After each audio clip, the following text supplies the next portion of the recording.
हमने आधुनिक इंफ्रास्ट्रक्चर के लिए मेट्रो का विस्तार किया। हमने पब्लिक ट्रांसपोर्ट को ताकत दी। जिस स्पीड से काम, जिस स्केल पर काम किया, ये सब, ये रफ्तार, ये विस्तार, ये अचीवमेंट आजादी के बाद पहली बार पिछले एक दशक ने देखा है। और जब इतनी सारी सिद्धियां हमारे सामने हो, इतनी तेज गति दिखाई देती हो, देशवासियों का सामर्थ्य पल पल प्रकट होता है, तब तो 2047 में विकसित भारत बनने का संकल्प कभी भी अधूरा नहीं रह सकता है। ये सारे आंकड़े इस बात की गवाही देते हैं कि हम आगे बढ़ने वाले हैं। मेरे प्यारे देशवासियों, लेकिन उसके लिए आत्मविश्वास की जरूरत होती है, आत्मगौरव की जरूरत होती है और साथ साथ आत्मनिर्भर भारत होना भी बहुत जरूरी होता है। और इसलिए बीते वर्षों में हमारा कन्विक्शन रहा है कि भारत को हमें अब दूसरे देशों पर निर्भर रह करके नहीं जीना चाहिए। हमें आत्मनिर्भर बनना चाहिए। दुनिया में बहुत कुछ मिलता है, सस्ता मिलता है, जल्दी मिल सकता है, लेकिन उससे हमारा सामर्थ्य तैयार नहीं होता, न हमारे सामर्थ्य की कसौटी होती है। और इसलिए हमें भी अपनी क्षमताओं को बढ़ाना है। अपने हितों की सुरक्षा हमें खुद को करनी है और इसलिए आत्मनिर्भर भारत का संकल्प बहुत दृढ़ता के साथ हम लेकर के आगे बढ़ रहे हैं। मेक इन इंडिया, स्वदेशी, वोकल फॉर लोकल, इन सारे क्षेत्रों में आज हर भारतीय का मन जुड़ रहा है। मेरे प्यारे देशवासियों, मैं आपको एक उदाहरण देता हूं सेमीकंडक्टर का। देश आजाद होने के बाद विश्व में तो सेमीकंडक्टर की चर्चा हो चुकी थी, हमारे यहां भी बातें होती थी, लेकिन सेमीकंडक्टर का कोई बड़ा प्लान हम आगे नहीं बढ़ा पाए। और आज स्थिति क्या है? आज की डिजिटल दुनिया में, आज की टेक्नोलॉजी में चिप का महात्म्य हम समझते हैं। कोई भी इलेक्ट्रॉनिक गुड्स होगा, हमारे मेडिकल इक्विपमेंट होंगे, हमारे ट्रांसपोर्ट के रास्ते होंगे, हर किसी में चिप अनिवार्य है। और इस चिप के बिना दुनिया थम जाए ऐसी स्थिति पैदा हो जाए। और इसलिए भारत ने आत्मनिर्भर होने की दिशा में अपना सेमीकंडक्टर प्लांट, बड़ा सेमीकंडक्टर प्लांट, 3 सेमीकंडक्टर प्लांट शुरू हो चुके हैं। और मुझे बताया गया है कि वहां जो प्रोडक्शन हो रहा है वो एक्सपोर्ट होना शुरू हो चुका है। और मैं देशवासियों को कहना चाहता हूं, आने वाले 7-8 वर्ष में और 5, 7 या 8 सेमीकंडक्टर प्लांट बहुत ही जल्द शुरू होने वाले। ये आत्मनिर्भर भारत हमें विकसित भारत की दिशा में जाने का महामार्ग देता। मेरे प्यारे देशवासियों, वैसे ही एक चर्चा क्रिटिकल मिनरल की हो रही है। पूरी टेक्नोलॉजी क्रिटिकल मिनरल पर निर्भर है। भारत इसमें भी अपने आप को सुरक्षित करने में जुटा हुआ है। क्रिटिकल मिनरल का लक्ष्य साझा किया जाए।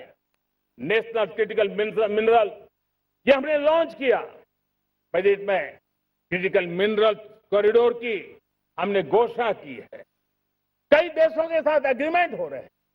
विश्व के कई देश अब इस क्रिटिकल मिनरल के विषय में भारत के पर भरोसा करने लगे हैं।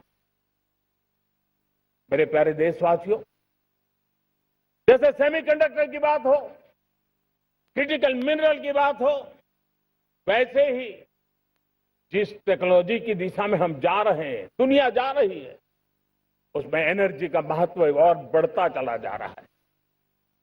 अब एनर्जी के बिना भी नई दुनिया को चलाना मुश्किल है और इसलिए हमें चिप हो, एआई हो, डेटा सेंटर हो, हमें बहुत बड़ी मात्रा में बिजली की जरूरत होगी।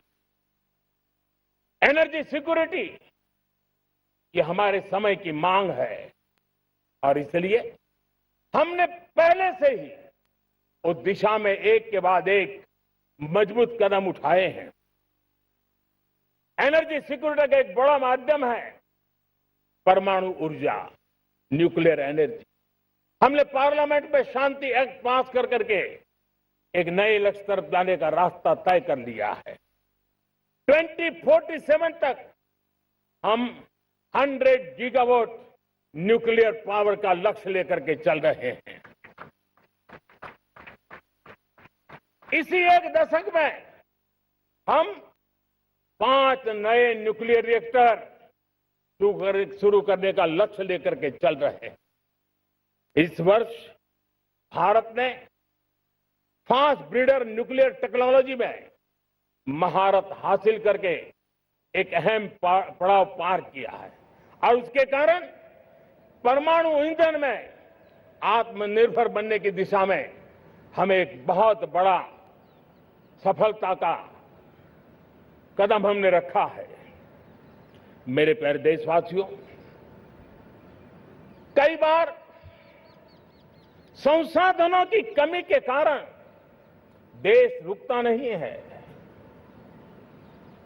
लेकिन रुकने का कारण सोच की सीमाएं होती हैं। जब सोच बंध जाती है, सीमाओं में सड़ने लग जाती है, तब हम अपने सामर्थ्य को भी पहचान नहीं पाते हैं। देश को आज कच्चे तेल पर निर्भर रहना पड़ रहा है और हमारी गलत सोच के कारण है। आप जान के हैरान हो जाएंगे, हमने समुद्री तट पे 99% हमारा समुद्री तट का पूरा हिस्सा ऐसी सोच के कारण नो गो एरिया घोषित करके रखा था।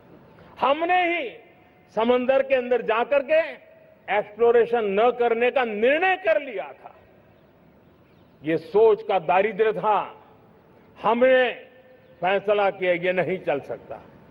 हमने उस 99% को जो कभी नो गो एरिया हुआ करते थे, हमने उसको गो एहेड एरिया के रूप में खुला कर दिया है और अब हम समुद्र के भीतर भी एक्सप्लोरेशन करने की और नए नए भंडार खोजने की दिशा में हम प्रवृत्त है, हम प्रयास कर रहे हैं।